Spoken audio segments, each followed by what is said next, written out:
Shalom Bapak Ibu, saudara yang di rumah silakan berjabat tangan, kanan kiri muka belakang katakan damai sejahtera bagimu. Saya ajak saudara untuk lihat ayat yang ketujuh, bacaan kita. Di ayat ketujuh saudara silakan baca, dia mengucapkan satu hal yang sangat tegas. Beginilah firman Tuhan semesta alam, perhatikanlah keadaan. Perhatikanlah keadaanmu. Keadaan apa yang perlu diperhatikan Bapak Ibu? Mereka baru saja sampai di negeri Israel.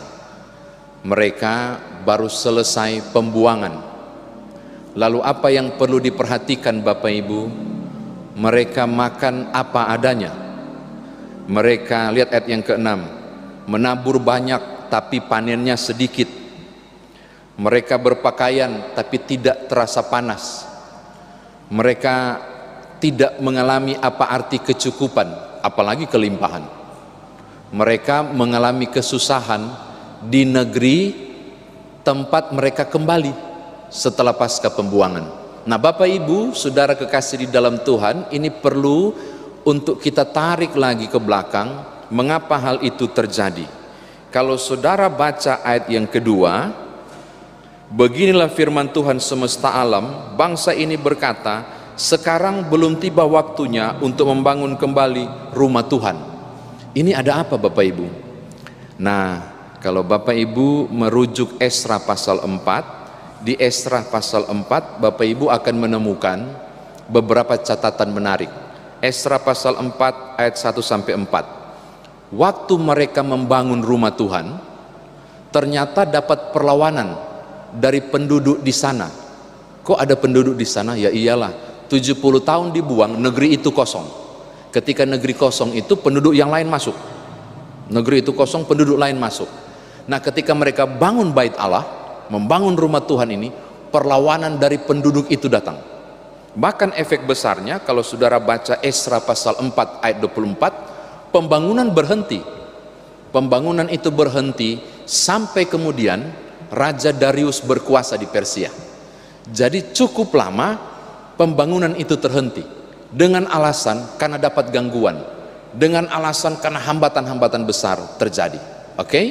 Lalu ketika kita masuk teks kita di Hagai, ini yang menarik. Di zaman Raja Darius kondisinya sudah kondusif, semua sudah berjalan dengan baik. Tetapi yang terjadi, mereka tidak melanjutkan pembangunan bait Allah itu. Bahkan lebih penting, lihat ayat 4, mereka lebih cenderung membangun rumah-rumah pribadi. Mereka lebih cenderung untuk membuat hal-hal yang indah untuk kepentingan pribadi mereka, dan rumah Tuhan terabaikan. Rumah Tuhan kemudian tidak disentuh sama sekali.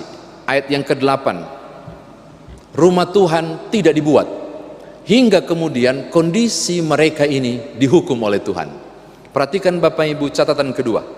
Ketika Tuhan bertanya, apakah sudah waktunya bagi kamu untuk mendiami rumah-rumahmu, sedangkan rumahku, lihat ayat 4, tetap menjadi reruntuhan.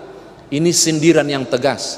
Kamu sibuk urus dirimu sendiri, kamu sibuk dengan kepentinganmu, kamu kasih alasan ada masalah, kamu kasih alasan ada penghalang. Penghalang sudah selesai, tapi kamu terlena untuk mengurus dirimu sendiri. Rumahku tidak kau urus. Maka muncul ayat yang ketiga, perhatikan keadaanmu. Engkau mengharapkan banyak, tapi hasilnya sedikit. Ayat 9 bilang, maka kita menemukan penekanan yang sangat penting. Israel mengalami hidup yang pas-pasan.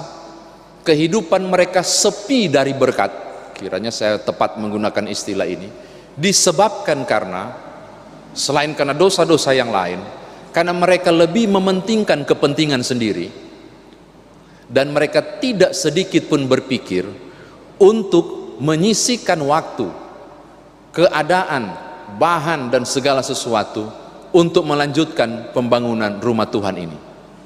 Ini catatan ketiga. Keempat, yang terakhir Bapak Ibu, apa penyebabnya? Karena ada halangan, karena ada tantangan. Mereka kemudian akhirnya memutuskan membangun kehidupan mereka sendiri. Salah? Tidak. Bait Allah dilarang dibangun, akhirnya mereka mengalihkan fokus di rumah-rumah sendiri. Kesalahan mereka cuma satu, mereka masih berpikir dan beranggap masih ada halangan. Mereka masih berpikir dan menganggap berada di zona tantangan. Mereka berpikir masih belum kondusif dan merasa yang lebih kondusif adalah membangun rumah sendiri. Kesalahan mereka adalah mereka tidak melihat perubahan, atau saya berani bilang mereka pura-pura tidak lihat ada perubahan, bahwa keamanan sudah terjadi, suasana sudah berbeda, mereka sudah bisa mengerjakan pembangunan itu. Pura-pura tidak tahu, lalu mereka fokus hanya mengurus diri sendiri. Saya kira demikian firman Tuhan ditafsirkan untuk saudara. Nah sekarang Bapak Ibu, bagaimana firman Tuhan ini kita bawa dalam kehidupan beriman kita, mengenang ulang perjalanan sejarah gereja ini. Tidak mudah, ada tantangan jatuh bangun membangun gereja Tuhan ini di berbagai tempat perkotaan hingga pelosok, di berbagai kondisi yang tidak mudah. Tapi syukur gereja Tuhan ini terus berkarya dan dipakai Tuhan menjadi alatnya dalam bersekutu, bersaksi dan melayani. Andai kata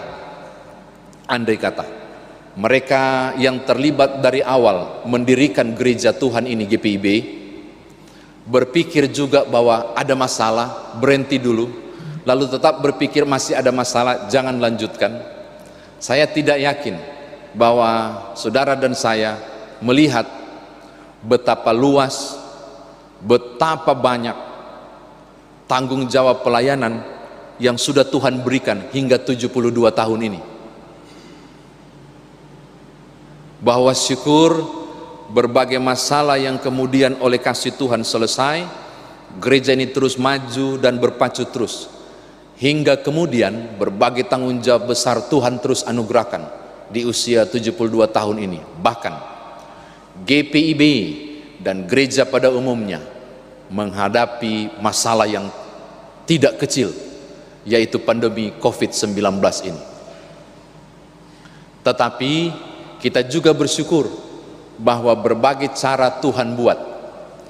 Salah satu di antaranya, di kondisi yang tidak mudah untuk bersekutu, teknologi dianugerahkan, GPIB tetap berkarya dalam persekutuan kesaksian pelayanan melalui media jarak jauh pelayanan, termasuk di kanal YouTube dan berbagai hal yang digunakan di media jarak jauh ini.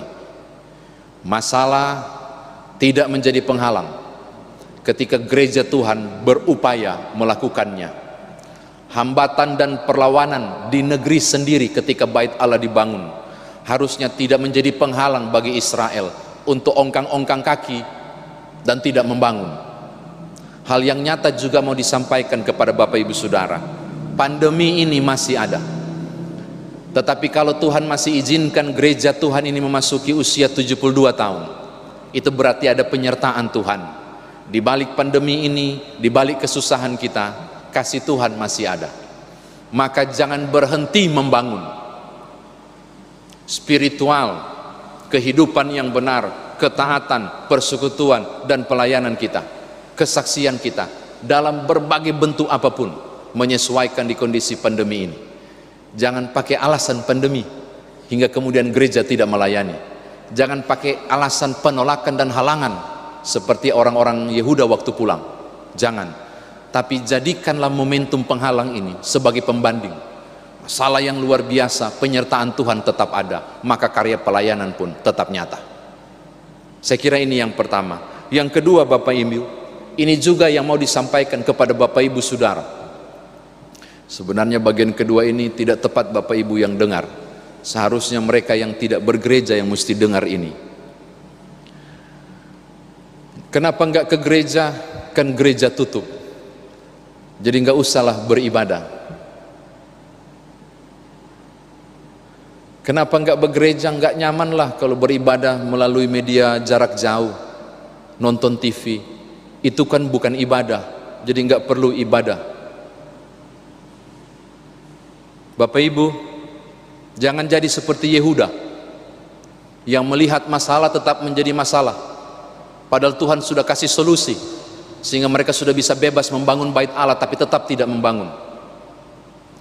Jangan melihat kondisi yang sangat sulit seperti ini menghalangi saudara bersekutu kepada Tuhan dan beribadah, padahal Tuhan sudah kasih jalan banyak hal, termasuk media jarak jauh saudara beribadah. Saya nggak tahu apakah benar tiap hari Minggu saudara beribadah melalui video penuntun, karena banyak orang punya alasan klasik, nggak nyaman mau ibadah karena nggak sama-sama di gereja, jadi nggak usah ibadah. Jangan ngeles di alasan itu, seperti Yahuda ngeles untuk bangun bait Allah. Ada solusi yang Tuhan kasih. Kedamaian sudah terjadi, bait Allah harusnya berdiri. Ada solusi yang Tuhan kasih, fasilitas Tuhan beri, harusnya tidak menghalangi saudara untuk beribadah. Iya dong. Ini hal yang kedua. Yang ketiga, Bapak Ibu,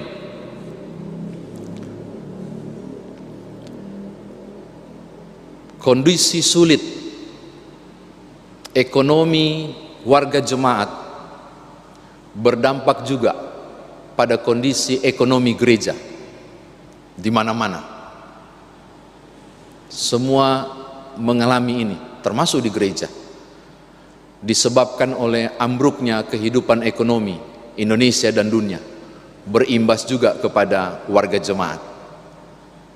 Dan saya kira adalah wajar jika kemudian kesulitan warga jemaat untuk barangkali memberi sumbangan atau memberi persembahan ke gereja dan hal-hal lain.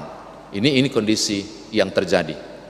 Saya takut untuk menunjuk jari pada Bapak Ibu dan saya di kondisi ini. Tapi apakah benar saudara dan saya benar-benar terkondisi dan akhirnya harus fokus untuk kehidupan saudara, lalu melupakan kebutuhan di rumah Tuhan? Oh, ini teks ini bicara itu.